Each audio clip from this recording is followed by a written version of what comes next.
بل کال چې دوی راتلل نو دوی سلیختل ګوره اسلام داسې نه چې ته مسلمان شوې چې کور کې کښېنه. هغه صحابه هغو بیا محنت په خپلو کورنیو په دې باندې وکړو نو چې بیا بل کال راغله دا سلیختل. بیا نبي کریم صلی الله علیه وسلم په هغه ځای کې دوی سره هغه نوو سره بیعت وکړو او زړو سره خو مخکې هغه بیعت هغه یې کړی. بیا په دریم کال باندې چې دوی راتلل نو دوی بیا 2 کسان نو هغه نبي کریم صلی الله علیه وسلم بیا په هغه کنډو هغې کې دې ته بیعت العقبة الثالثه وایي دوی سره بیعت هغه یې وکړو. خو په دې باندې عربو ایکشن ځکه نه اخیسته چې وایي سړی یا 14 تنه دي یا 40 تنه دي هغه د مکې نه دي د بار چې دی نو هغه خلق دی او یا 2 دي هر څو خلق چې دی خو د بار خلق دی نو داسې یو اثر هغه یې پرې وانخیسته. نبي کریم صلی الله علیه وسلم دوی ته وایي اوس دا هغه اخري چې اوس نبي علیه السلام به هجرت کوي نو دوی ته یې وایي چې زما زړه غواړي چې زه تاسو ځای ته راشم. نو هغوی ډېره ښه ده بلکل موږ تیار یو خو ته دا وکړه چې ته ځان دپاره څه شرط په موږ لګوې هغه مو لګوه او د الله دپاره څه شرط په موږ باندې لګوې هغه مه ولګوه. نبي کریم صلی الله علیه وسلم ورته ووایي چې د الله دپاره خو زه تاسو باندې دا شرط لګوم چې اعبدوا الله ولا تشرکوا به د الله عبادت به کوئ الله سره به څوک شریک هغه نه ګرځوئ. دغه 2 کسان یې چې سلم نه بلکل دا موږ ته منظور ده. وایي د ځان دپاره نبي علیه السلام ورته وایي چې زما به داسې تحفظ کوئ لکه د خپل اولاد چې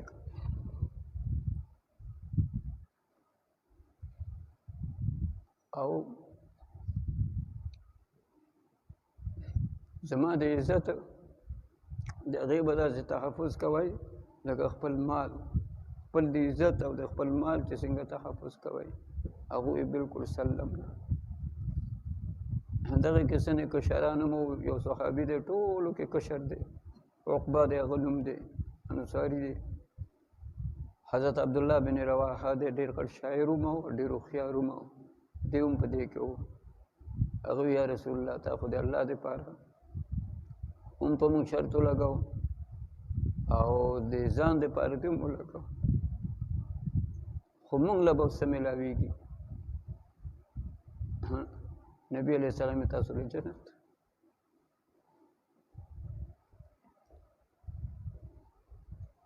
د دې په عوض کې تاسو له به جنت میلاویږي. هغوی بخ اوهو دا خو څه ښه چې دی نو سودا ده چې موږ له جنت میلاوي شي. ولې نبي علیه السلام ته وی یا رسول الله یو خبره ګورې واوره او اوس موږ کوو چې لا نقیله ولا نستقیله موږ به خبره دا ده چې د دوو تنو یو معامله وشي بیا د هغه یو باندې یوازې هغه اقاله نه کېږي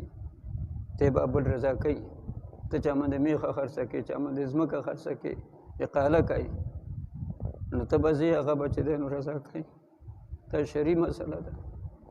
نو زمونږ او د الله معامله وشوه تا سره زمونږ یو معامله وشوه ګورې که سبا اقاله یې پکې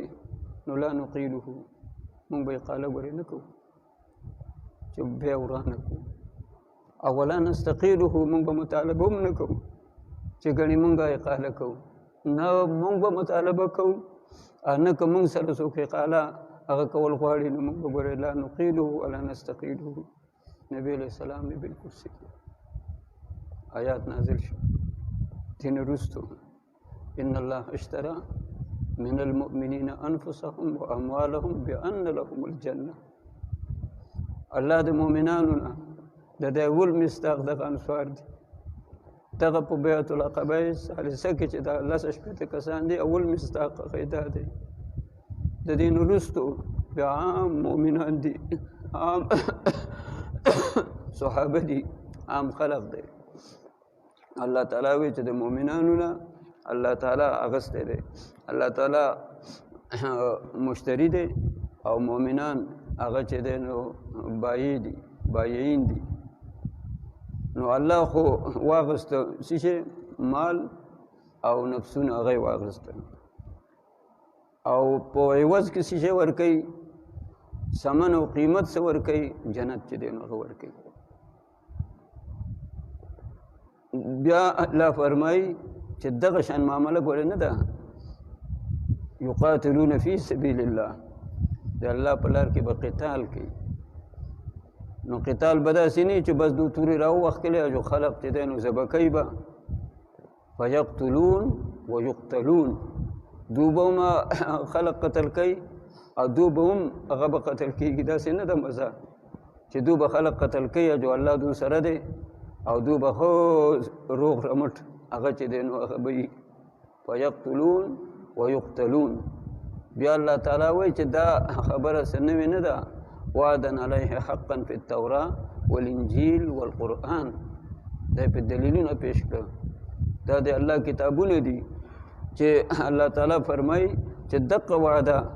دا مؤمنانو سره دا په تورات کې هم ده دقه خبره دا په انجیل کې هم ده او دقه خبره په قرآن هغې کې هم ده د زبور ذکر دلته نشته زبور دا په داود علیه السلام باندې نازلو خو دا د ورد او د وظیفې کتابو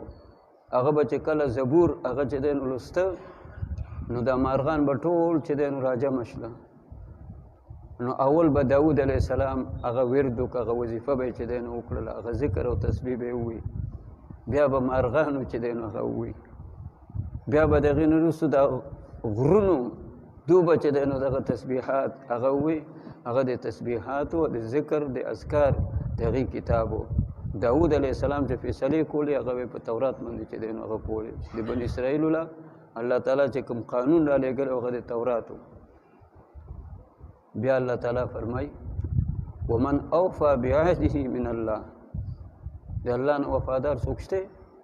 چې هغه یو خبره وکړي یو معامله وکړي او بیا بل څوک هغه چې دی نو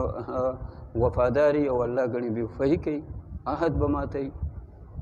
بیا الله فرمای فاستبشروا ببيعكم الذي بايعتم به کوم بیا چې تاسو وکړه په دې تاسو له مبارکي په دې باندې هغه تاسو خوشاله شئ ذلك هو الفوز العظیم دا لوی چې دی نو بری دی مفسرین هغه وایي چې دلته الله تعالی چې